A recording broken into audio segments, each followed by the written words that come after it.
Thank you for joining us for another segment of our high impact glomerular disease trials. I'm Vinay Srinivasan. I'm an assistant professor of medicine at Cooper Medical School of Rowan University in New Jersey and an adult academic nephrologist. I'm the director of emerging therapeutics for GlomCon.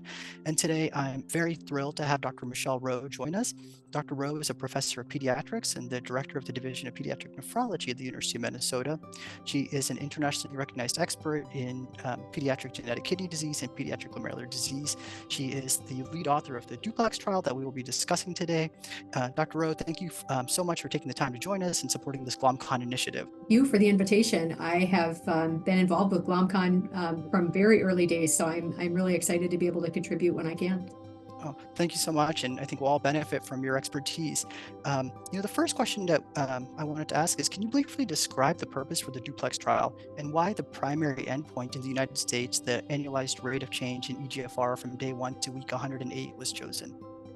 Sure, that's a great question. So as a pediatric nephrologist, we see a lot of glomerular disease. So FSGS is something I see in the clinic every week, which may be different from a lot of adult nephrologists. So it really drives home the fact that this is a terrible disease, and the treatments that we have to treat it are not good, particularly treatments that are non-immunosuppressive.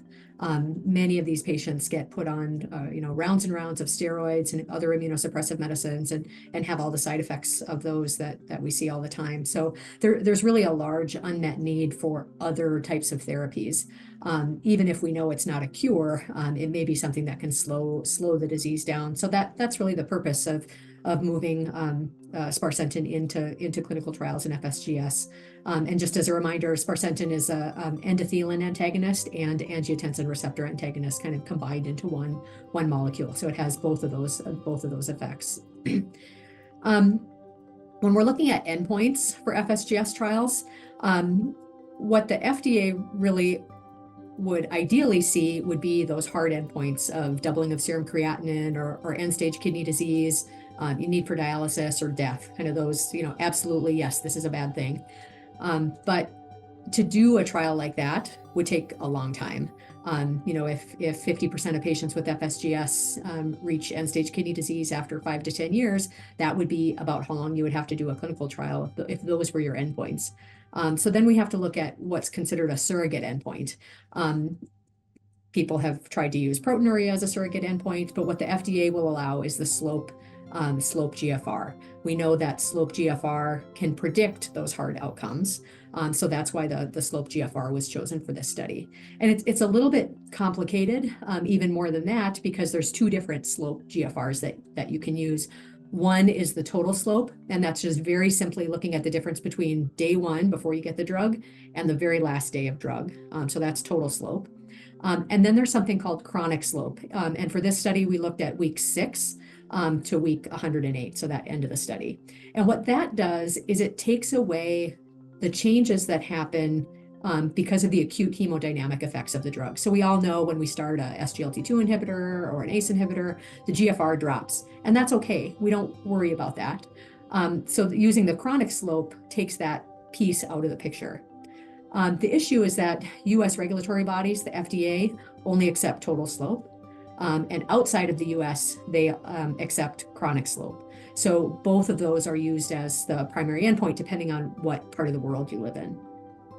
That makes perfect sense. Thank you for elaborating on that. And I completely agree. We have a large unmet need for therapies, especially in the FSGS patient population. Which leads me to my second question is, how will you choose the subset of patients with FSGS who would benefit from sparsentan versus referral to another clinical trial in the future? That's a great question. I always like to give patients the option of a clinical trial if it seems like it's a good fit for them. So that's always an option. But as far as patients who I think would really benefit, I think the genetic FSGS patients are a really good fit would be a good fit for sparsentan. These are patients that we would not expect to respond to immunosuppression. So having another non-immunosuppressive agent available for them, I think would be really good. Or the patients who we've already tried all of the tricks up our sleeves, so they haven't responded to steroids, they haven't completely responded to calcineurin inhibitors, maybe they've gotten around to rituximab or something else that hasn't worked either. I think those are also good patients who could benefit from this until we come up with, you know, the magic bullet that can really help this disease. No, and that makes perfect sense as well. I think patients with genetic mutations would really benefit from this drug as well. Um, the total eGFR slope difference was approximately 0.3 milliliters per minute between the sparsentan and irbesartan arms, with a non-statistically significant p-value. Would you be able to elaborate on this result and whether a greater difference would have been noted if the trial had lasted beyond the 2-year time period? Yeah, that's a great question as well, and a really important observation. So that 0.3 difference was in the total slope. So just want to be clear about that. And it may be that the 2 years time of the study was not long enough to make up for the big difference we saw in that first 6 weeks in drop of GFR. So in sparsentan treated patients, GFR dropped by 4.1 milliliters per minute, whereas in the irbesartan group, it was only 0.8. So there was a much larger drop in the sparsentan group, and we just may not have had enough time to make up for that over the course of the 2 years. So if the study was longer, we would be hopeful that it would have shown a difference. Of course, we're not going to have that data now, but we will have some at least safety data and open label extension data coming. Okay, and I think we all look forward to that, you know, for the further data for sparsentan. As you know, Dr. Rheault, for IG nephropathy, sparsentan currently has a patient REMS program. Do you believe the same REMS program is required for an indication of FSGS that would limit patient and physician selecting sparsentan as a therapeutic option? So safety is always a concern when we're using new drugs, and the class of medications, the endothelin antagonists, as a class, all have pretty concerning side effects of fluid retention, liver injury, and in other drugs in this class that have been in clinical trials and been in practice, those side effects have come up. In the clinical trials for sparsentan, both the DUPLEX study, the DUET study, the PROTECT study in IgA nephropathy, there was not any safety signal for liver injury, heart failure, fluid retention. Any of the things that we were particularly looking for as a side effect, we did not see come out in the trials. So it was fairly well tolerated, but you never know what's going to happen when you extend that out to a larger population. So I understand why why the regulatory bodies do what they do and require that REMS, especially in the early years of a drug.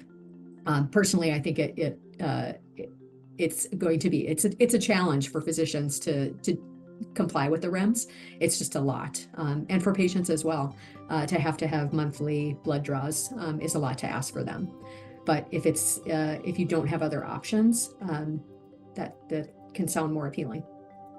And it makes perfect sense. Anything we can do to ease the burden on these patients, especially the ones who are already young, would be significantly helpful for them. And then, my next question for you, Dr. Rheault, is although there was a non-statistically significant p-value, what lessons can we as the nephrology community take from this trial? Yeah, I think I personally learned a ton from this trial, and I think the whole nephrology community can learn a lot as well. I think the first thing we learned is that an FSGS trial can be done.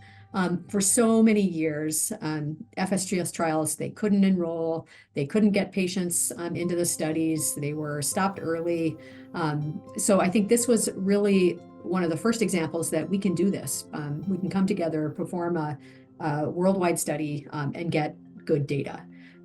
Even if it wasn't exactly as significant as we wanted it to be, this can be done. So there's no more excuses. We really have to do more trials in this population.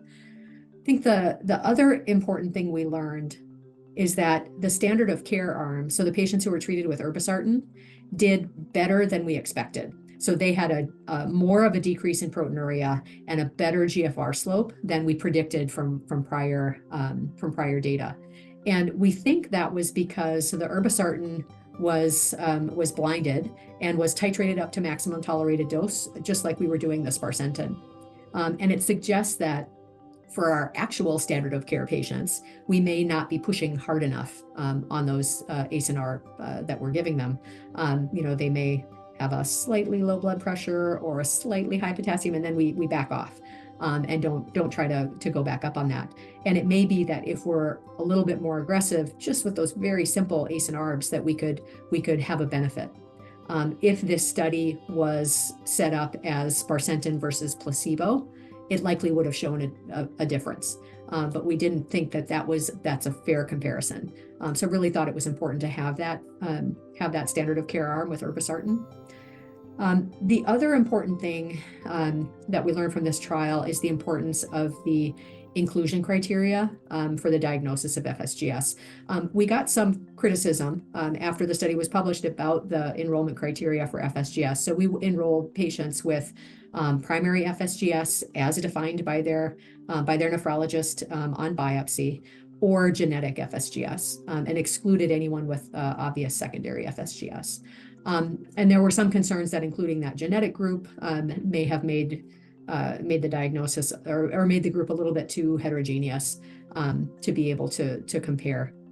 But it does make it does help to enroll and helps to get those patients in there. And I think they are a population that could benefit from the drug. So it was important to have them in that population. I think those are all great lessons that we can take away, and I personally learned a lot from this trial as well. So thank you for being one of the PIs and conducting it. And the last question I have for you is, what are you personally most excited about, Dr. Rheault, and future developments for FSGS? So I think one of the most exciting things, and it really, a lot of it came out of thinking about this trial, is the Parasol initiative to define endpoints for FSGS trials. Slope GFR is a challenging endpoint, and we need better endpoints for FSGS trials so that we can complete these trials in a reasonable amount of time and get these therapies to the patients who need them. So the Parasol initiative, led by NephCure, is really helping to push this forward and bringing together all of the people who are very smart about clinical trials and can really put the data together to convince the FDA what the endpoints should be. So I think that's really one of the most exciting things. And for me personally, what I'm excited about is seeing pediatric patients included in some of these trials. We pediatric nephrologists have really been excluded from a lot of the CKD studies. So we weren't involved in the SGLT2 inhibitor studies. We weren't involved in the finerenone studies. So all of these big, new, exciting advancements that the adult nephrologists are seeing, we still don't have access to. So to have a study like this that really included pediatric patients from the start, they enrolled down to 8 years old in this study. Is really important for pediatric nephrologists because now we have some experience. There were about 30 pediatric patients enrolled here, and we know that it works in them just as well as it does in adults. So that's also exciting to me from a trial standpoint. I think there's a lot of exciting developments in nephrology, FSGS, and hopefully, the pediatric nephrology field, this is just the beginning for all the exciting developments as well. But Dr. Rheault, thank you so much for sharing your expertise and for taking the time to join us for this GlomCon initiative. We really appreciate it. And I think we as the nephrology community and everyone from GlomCon has learned a lot from today. Great. Well, thank you again for having me. It was my pleasure.